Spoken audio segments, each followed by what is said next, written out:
गिल्ली डंडा, जी वही गिल्ली डंडा जो हम और आप बचपन में खेलते थे, खो खो, कुश्ती या कंचे, ये खेल खिलाने में क्या 50 करोड़ रुपए खर्च हो सकते हैं? हाँ, हो सकते हैं, अगर खिलाने वाली सरकार हो तो। हालांकि ये पहली नजर में नामुमकिन लगता है, लेकिन छत्तीसगढ़ में ये नामुमकिन काम भी बड़ी आसानी से हो गया है। मामला कांग्रेस की भूपेश बघेल सरकार का है। जब मुख्यमंत्री रहते भूपेश बघेल ने राजीव युवा मितान क्लब बनवाए थे, जो बाद में अजब गजब करप्शन के मॉडल बन गए।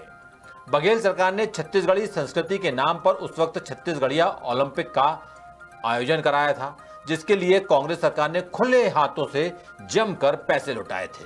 इस ओलंपिक की पूरी जिम्मेदारी राजीव युवा मितान क्लब को सौंपी गई थी, जिसमें जो ये ओलंपिक हुए थे, इन ओलंपिक में गिल्ली डंडा, कंचे, खो खो, कुश्ती ऐसे देशी खेल खिलाने के लिए 50 करोड़ रुपए से ज्यादा उड़ा दिए गए थे। इतना ही नहीं, अलग अलग खेलों के लिए जरूरी सामान खरीदने में 1.25 करोड़ रुपए अलग से खर्च किए गए थे।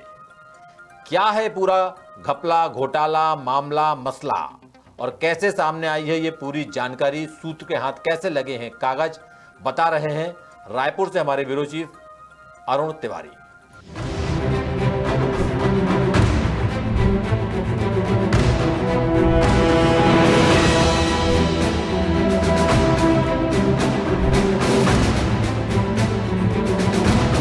छत्तीसगढ़ में कांग्रेस की भूपेश बघेल सरकार के कार्यकाल में कई बड़े बड़े कांड हुए तो करप्शन के नए नए मॉडल भी सामने आए हैं। युवाओं के लिए नवाचारी कदम बताकर तत्कालीन मुख्यमंत्री भूपेश बघेल ने राजीव युवा मितान क्लब बनाए थे, लेकिन क्लब की स्थापना के साथ ही भ्रष्टाचार के गंभीर आरोप लगने भी शुरू हो गए थे। बीजेपी के मुताबिक राजीव युवा मितान क्लब सिर्फ भ्रष्टाचार करने के क्लब थे। बीजेपी नेता आरोप लगाते रहे हैं कि खुद को छत्तीसगढ़िया रंग देने के लिए भूपेश बघेल सरकार ने बोरेबासी जैसे आयोजन कराए, जिसमें करोड़ों का भ्रष्टाचार हुआ और संस्कृति के नाम पर एक और आयोजन कर भूपेश सरकार ने आम जनता की कमाई के करोड़ों रुपयों को ठिकाने लगा दिया। दरअसल छत्तीसगढ़ में 2022 और 2023 में छत्तीसगढ़िया ओलंपिक का आयोजन किया गया था, जिसकी पूरी कमान राजीव युवा मितान क्लब के पास थी। मैदान चुनने से लेकर खेलों के चयन और जरूरी सामग्रियों की खरीदी का सारा जिम्मा भी इसी क्लब के पास था और यहीं से भ्रष्टाचार की नींव डलनी शुरू हुई। द सूत्र की पड़ताल में पता चला कि ओलंपिक में गिल्ली डंडा और कंचे जैसे खेल खिलाने के लिए 50 करोड़ रुपए से ज्यादा खर्च कर डाले गए।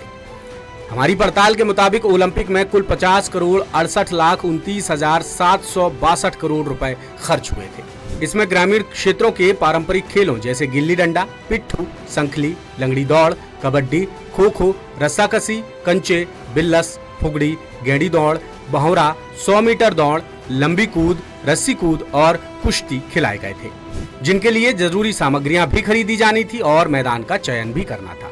और इन सारे कामों के लिए क्लब को सरकार से भारी भरकम रकम मिली थी, जिसमें से क्लब ने 1,22,29,533 रुपए में खेलों से जुड़ी सामग्रियां खरीद डाली, जिनमें चूना, रस्सी, गिल्ली डंडा, कंचे, गेड़ी, स्टॉप वॉच और मेजरमेंट टेप जैसी चीजें शामिल रहीं। हमने जब जिलेवार खर्च का आंकड़ा खंगाला तो पता चला कि खैरागढ़ में 48 लाख, कोरबा में 19 लाख, रायपुर में 10 लाख, जशपुर में 10,58,000, दुर्ग में 9 लाख, दंतेवाड़ा में 6 लाख, जांजगीर चांपा में 3,56,000, बेमेतरा में 2,18,000, बीजापुर में 1,47,000 और बालोद जिले में 1,43,000 रुपए खर्च किए गए थे।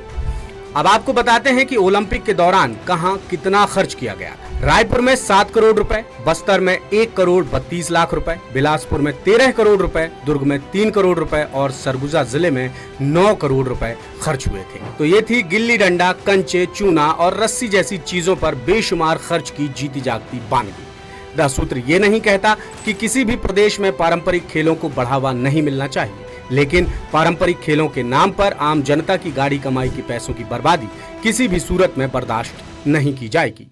लेटेस्ट, इन्वेस्टिगेटिव और इन डेप्थ खबरें देखने के लिए ज्वाइन कीजिए द सूत्र का व्हाट्सएप चैनल, सब्सक्राइब कीजिए यूट्यूब चैनल, लाइक कीजिए फेसबुक पेज और पढ़ते रहिए वेबसाइट www.daसूत्र.com। www.thesunday.com।